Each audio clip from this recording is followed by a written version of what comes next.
Hello, welcome to Revenant Reads. This is a monthly wrap-up for January of 2025.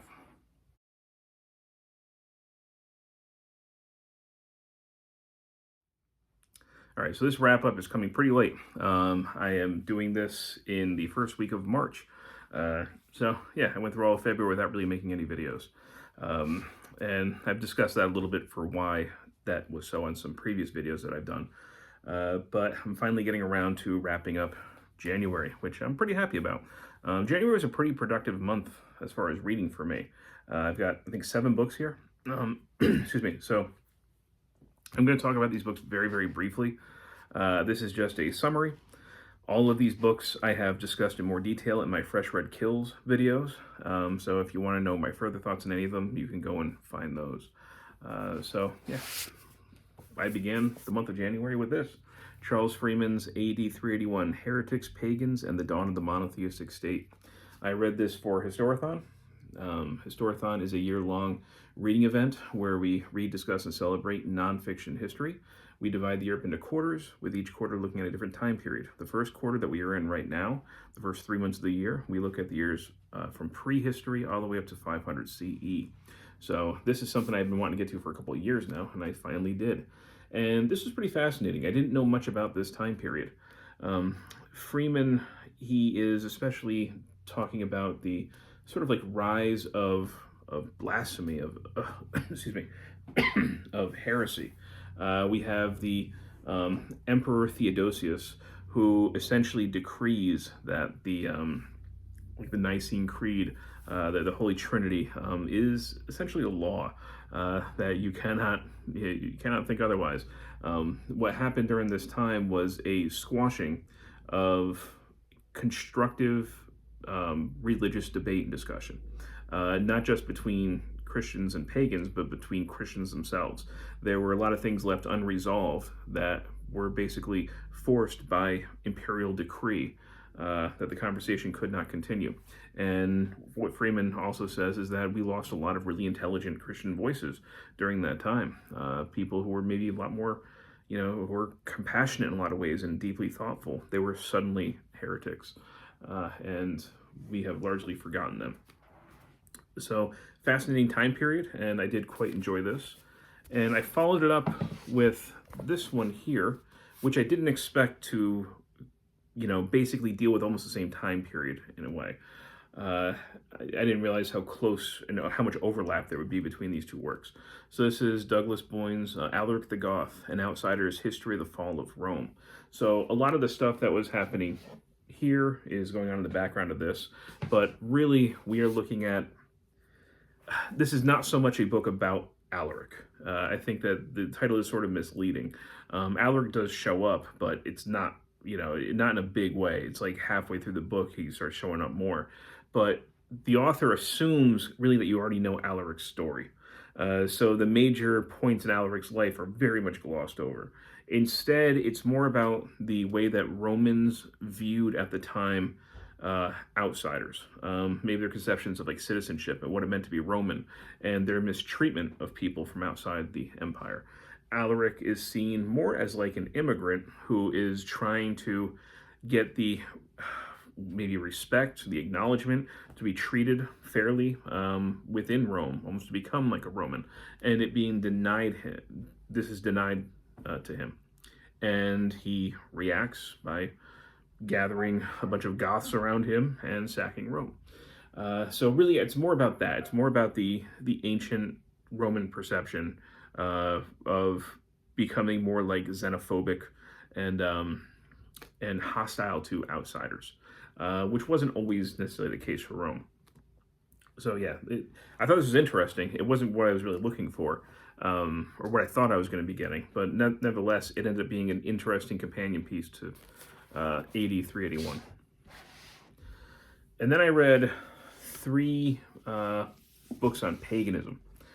So I am I guess I am mostly a secular humanist, but I can also start wearing the hats at times of atheo-pagan, so an atheistic pagan, and maybe even, I don't know, maybe humanistic heathenry. I'm not entirely sure what I would call myself on certain days of the year, because I have adopted a lot of pagan practices. So the first one that I read was this. This is Round We Dance by Mark A. Green, Creating Meaning Through Seasonal Rituals, and this is a book about atheo-paganism. So that was a term that was coined by Green. And it's a non-supernatural atheistic worldview, but still looking at ways that ritual can enrich people's lives, especially by taking on pagan ritual. So ways to mark the seasons, like the Wiccan sort of calendar of the year, ways to mark, transitions in life, and those sorts of things. How can we bring in play? How can we consciously turn off that rational part of our brain so that we can then maybe have a transformative experience? And, I'm certainly very much on the side of this book. This book was a little bit less about solitary practitioners, and I would say more about how to form and maintain your own group as like an atheo-pagan leader. But nevertheless, there was a lot of valuable information in here. So yeah, if people are curious about that sort of thing, I would recommend giving this a look. And I also read this Elves. You hear my dog barking in the background. Someone else be walking by the house. The nerve of them. Elves, Witches, and Gods, Spinning Old Heathen Magic in the Modern Day by Heath. So this is a Norse pagan traditional sort of witchcraft perspective. And I'm not a witch and I'm not a polytheist, but nevertheless, I thought there were some really interesting things in here that I can certainly see as being valuable if viewed through the lens of ritual. So Kat Heath, she does use excellent scholarly sources, and she uses those sorts of sources and archaeological work and things like that. All of it is actually very, very good and solid. And she combines the Norse cosmology with a sort of traditional witchcraft approach, especially focusing on the goddess Freya, but also Odin. But Freya really gets the main focus here, and does it in a very interesting way. I thought that the rituals were intriguing, and how she was determining the path of these different rituals and these takes, and what she was drawing from history and sources and scholarship. So I thought that she did a very good job with this. So I'm not a practicing witch or anything like that, but I can definitely, as somebody who's an outsider in many ways, like I feel like I have like one kind of foot in the door when it comes to Norse paganism, but the other foot definitely is still within a more of a secular humanist realm. From that perspective, I thought that Kay did a really good job given her goal and what she wanted to accomplish. So if people are interested in that sort of thing, I would definitely recommend this. And then I read a book that I was given for Christmas as a Christmas present by some friends. This is Norse Paganism and Mythology. It's actually 3 books in one, and I mean it's a thick book, but it's not too bad at all. Like it was a very quick read. I had said that this is not really the kind of book that I would have picked up myself. I think this book is a lot more appropriate for younger readers, like maybe teenagers, given the reference, given the way that it's written. I didn't say this in my original discussion of this, but even the formatting. I mean, if you look at it, it's formatted like a blog, not like with indentations for your paragraphs. So this is for people who are used to reading their information online, and almost all of her sources, except for a very few, are online sources. I was disappointed to see Wikipedia among them. I think that. Like I said, I wouldn't recommend this to an adult necessarily, but I think a younger person who's curious about Norse paganism, I would say this is probably appropriate for them, with the understanding, though, that they're going to have to unlearn some things, because I think there's a lot in here that is dubious as far as authenticity. She's not always clear on what's a modern thing and what's actually historical. Sometimes those things are mixed. And that can be everything from the way that runes are discussed to different holidays. So you can read this and have a mostly accurate idea about about Norse paganism. Now, I mean, if you just want to know how, people practice it today, yes, a lot of people do use the runes in that way today, of course.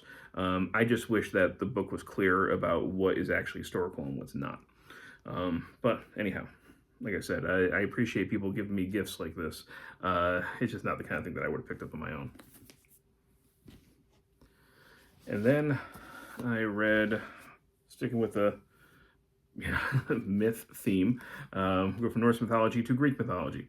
So this was Stephen Fry's Mythos. I listened to this also on the as an audiobook with Stephen Fry reading it, and he does a terrific job with that. And this is him retelling Norse myths. This is part of a trilogy. The other books are Troy, so obviously about the Iliad, and one about heroes, and that would deal with like Hercules and Theseus and stuff like that. This is really about the stories about the gods and goddesses from the time of the Titans, all the way up through the time of man. And he just does a terrific job retelling these.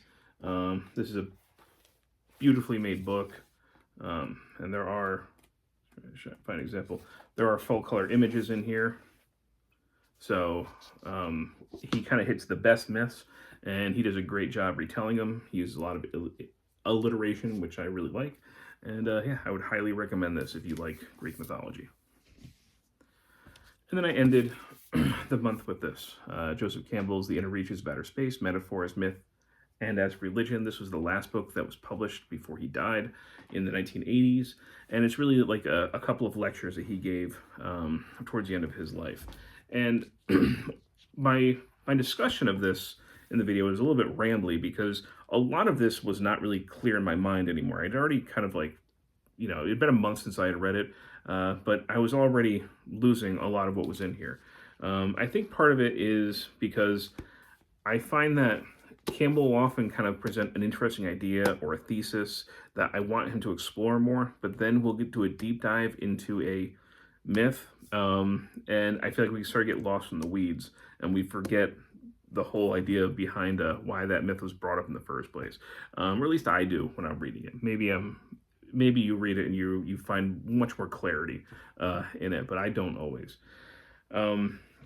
We have in here a lot of talk of Jung, Carl Jung. He goes into things like yoga quite a bit. I didn't say this in my original video, but because I forgot and I'm remembering now. There are times where I felt like we were delving a little bit too closely to things like numerology and things that were, we were leaving the realm of scholarship at times. So I always find gems. There's always gold to be found, I think, in Joseph Campbell. But I wish that sometimes the overall construction of these pieces was just a little more focused, a little more solid. And I'd rather than deep dive into one particular myth, I wish that there was a lot more discussion of, various myths and how those things can relate to the sort of point he's trying to make. I just would find it more convincing in that way. So yeah, I still enjoy Joseph Campbell, but I never quite leave a book completely satisfied, I would say. So that's how I ended the month. So I'll try and create a stack here. Like I said, pretty good reading month. I really indulged myself in myth and religion. So there was Mythos, there was The Inner Reaches of Outer Space, AD 381, Alaric the Goth, Round We Dance, Elves, Witches, and Gods, and Norse Paganism and Mythology. If you've read any of these, love to hear your thoughts. And as always, thank you, booktube.